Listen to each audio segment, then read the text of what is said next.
ইয়া রাসূলুল্লাহ, আপনার বিরহের বেদনায় কান্না করি। এতদিন আপনার শরীরের ছোঁয়া পাইছি, হঠাৎ শুনতেছি নাকি আপনি আমাকে বাদ দিয়ে দিলেন। আপনার বরকতের ছোঁয়া না পাইলে আমার কান্নার আওয়াজ। ও খেজুর গাছ, সর্বশেষ তুমি কি চাও? খেজুর গাছ বলেন, নবী এখানে আমার মানুষের মতো জানাজা পড়াবেন, আর এখানে আমাকে দাফন করে রাখবেন। কিয়ামতের দিন আমি আপনার সাথে জান্নাতে থাকতে চাই। উস্তুনে হান্না না আজ হাজরে রসূল, নালামি জাদ হাম চুয়ার বাবু। রহমতের নবীর পিপিলিকায় চিনল, সাপ চিনল, দুনিয়ার সব মাখলুকাত চিনল, কপাল পরা মানুষ আমরা চিনলাম না। নেতার জন্য জীবন দিছরে যুবক। কেন? কয় নেতা আমারে টাকা দেয়, আমারে পোশাক দেয়, আমারে চাকুরি দেয়, আর আমার নবী চ্যালেঞ্জ করে গেছেন, আমি বিদায় বেলা দুটো জিনিস আমি রেখে যাই, যদি ধরে রাখো। আমি চ্যালেঞ্জ দিলাম, ঈমানও যাবে না, সম্মানও যাবে না। কয় জিনিস? আমি কিন্তু মোনাজাত দিয়ে ফেলাম বাবা, কানলেও কাম হইতো না, যদি হাত দুইটা উঠাইয়েই ফেলাই শেষ।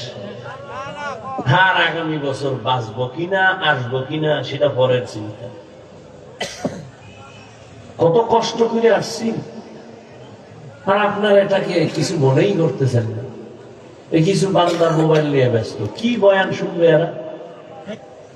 24টা ঘন্টা মোবাইল নিয়ে মরে। বেহেশতের বাগানে আসছে, যেখানে বসলে গুনাহ মাফ, হেন ও মোবাইল নিয়ে ভাবো। মর, মোবাইল নিয়ে মর। কাফনের ভিতরে লয়ে যাবি, ফেরেশতা আসলেই বলবি আগে সেলফি, পরে প্রশ্ন।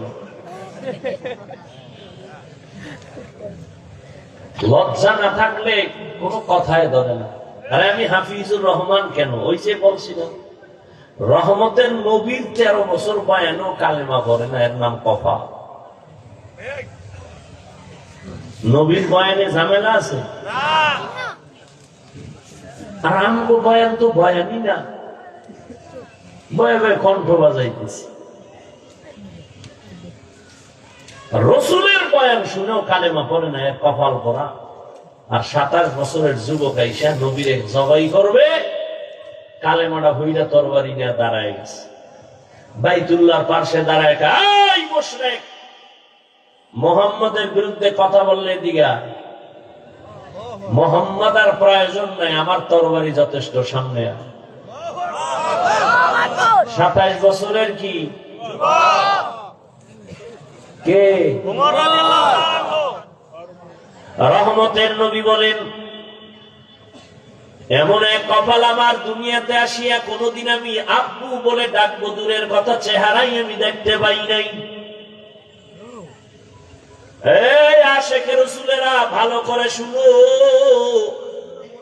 ও পর্দার আড়ালের আম্মা জানেরা শুনেন।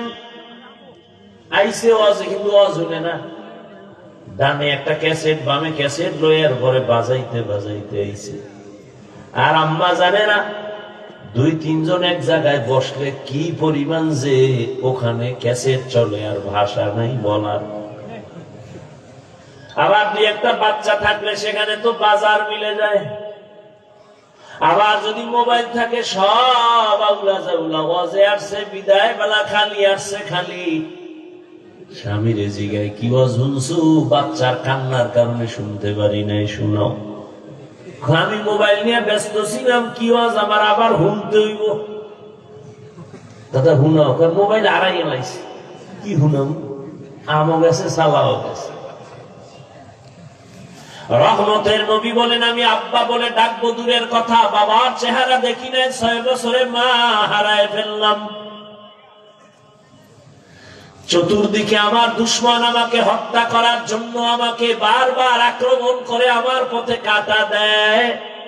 ঠিক আমি মোহাম্মদ যদি মোনাজাত দিয়ে বলতাম, হে মালিক উহুদের পাহাড় স্বর্ণ বানায় দাও, রব আমারে স্বর্ণ বানায় দিতেন, কিন্তু আমি বলি নাই। আমি গরিবী হালাত চাইছি আর দোয়া করছি, হে আল্লাহ আমারে গরিবী হালাতে রাখিও, গরিবী হালাতে মরণ দিও, কিয়ামতের দিন গরিবের সাথে হাসর করাইও। এ জমিনের গরিব, বড় লোকের বাড়ি গাড়ি দেখা পাগল হইয়া আফসুস করিস না। রহমতের নবী বলেন, আমি মুহাম্মদ বলে গেলাম, কিয়ামতের দিন ওই বাড়ি গাড়ি টাকাওয়ালার 500 বছর আগে গরিব জান্নাতে চলে যাবি। কোন গরিব যে গাঁজা খায়? আমার দেশে গরিব নেই গাঁজা খায়? হুজুর জাকাত দেন, ধনী লোকের কয় সাহেব কিছু দেন, গরিব মানুষ দিছে গিয়ে হেদি গাঁজা খায়। আল্লাহ হেদায়েত দান করুন। শুনো যুবকেরা, আমি কি কথাটা টানতেছি। রহমতের নবী বলেন, আমি দোয়া করলে উহুদ পাহাড় স্বর্ণ হয়, আর সেই ব্যক্তি আমি পেটে পাথর বাইতে ক্ষুধার কারণে কাজ করতেছি। আর তুমি টাকা পাওয়ার জন্য আল্লাহ মানো না, নবী মানো না, পর্দা লঙ্ঘন করো, আবার শ্বশুর বাড়ি থেকে পচা পায়খানা নামের যৌতুক এলাকায় নাই। এদের এখন জিন্দা রাখছেন কেন? কচু গাছের সাথে বেঁধে দেন। যারা যৌতুক নেয় দেয়, যারা সহযোগিতা করে, সবাই ডাকাত, সবাই জালেম। আপনি ঠিক বললে ঠিক হবে, এর আগে হবে না। ইসলাম বলছে হারাম। এরা নারীর দুশ্মন। যদি বাবা হইয়া মাইয়ার পক্ষে যৌতুক দিবে, বাবাও জালেম। এই ঘরের সংসার কোনোদিন শান্তির হবে না, ভালো সন্তান ওই সংসারে আসবে না। এরে পর্দার আড়ালের আম্মা জান, ধন্য আপনার জীবন। আজ 11টা সন্তানের মাথায় পাগড়ি দিলাম, কোরআনে হাফেজ। খবর নিয়ে দেখেন ওদের মা বাবার মতো ঈদের আনন্দে আজ আর কেউ নাই।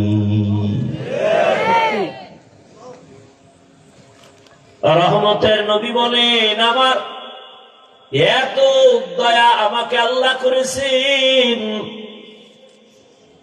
আমি পাথর হাতে নিলে স্বর্ণ হয়ে যায়, কিন্তু আমি গরিবী হালাতে কত কষ্ট করছি। এই উম্মত জানোনি,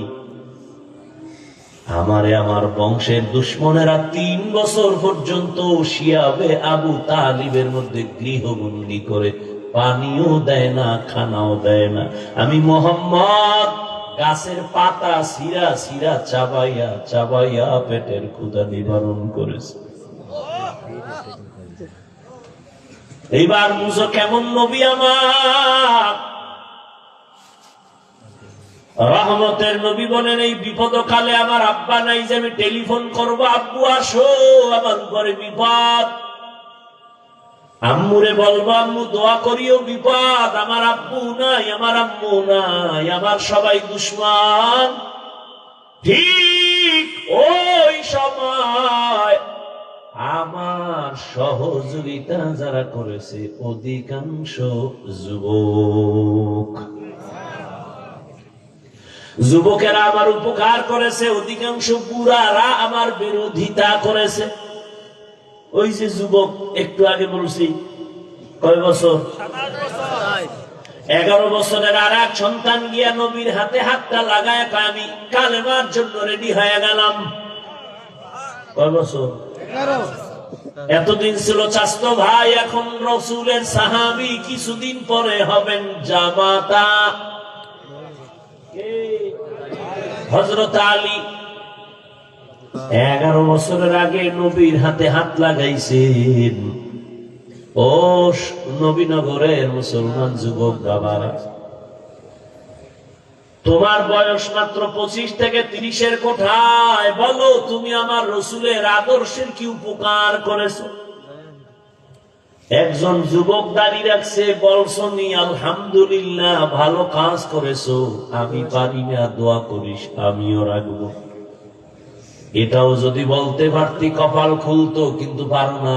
উল্টা ধাক্কা দিয়ে বলছো তোর বয়স কত? কয় এত তাড়াতাড়ি বুজুর্গ। একটা ধাক্কা দিয়ে দিয়েছে, যুবকের মনটা খারাপ হয়ে গেছে।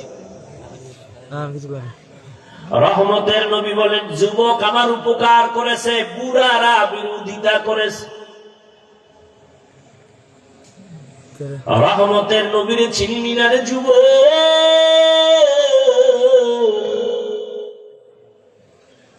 অন্তরে ভয় ঢুকছে যে হুজুরদের কথা সত্য, কিন্তু মানতে গেলে আমগো হাত পা বাধা হয়ে যাবে। না, কেন ভয়? ইসলাম তো ভয় কাটার ঘরের নাম, ভয় লাগার ঘর না। তুমি স্কুলে পড়ো, কলেজে পড়ো, চাকরি করো, ব্যবসা করো, কোনো ভয় নাই। ওখানে থাইকাই জান্নাতে যাও। আমি কিন্তু একবারও বলি না, বলবো না, এই যুবকেরা টুপি লাগা, পাগড়ি লাগা, হাতে তসবিহ নাও, হুজুর হও, স্কুলে তালা মারো। না না না, বড় আমি বলবো স্কুলে পড়ো আলহামদুলিল্লাহ, কলেজে পড়ো আলহামদুলিল্লাহ, ডাক্তার হও, ইঞ্জিনিয়ার হও, প্রফেসর হও, চাকরি করো, ব্যবসা করো, আর ওখানে থাইকা ফিকির করো এখানে থাইকাই কেমনে জান্নাতে যাব। তোমার মতো যুবক তাকায় দেখো, স্কুলে পড়ে, কলেজে পড়ে, জীবনে মাদ্রাসায় পড়ে নাই, 5 ওয়াক্ত নামাজিও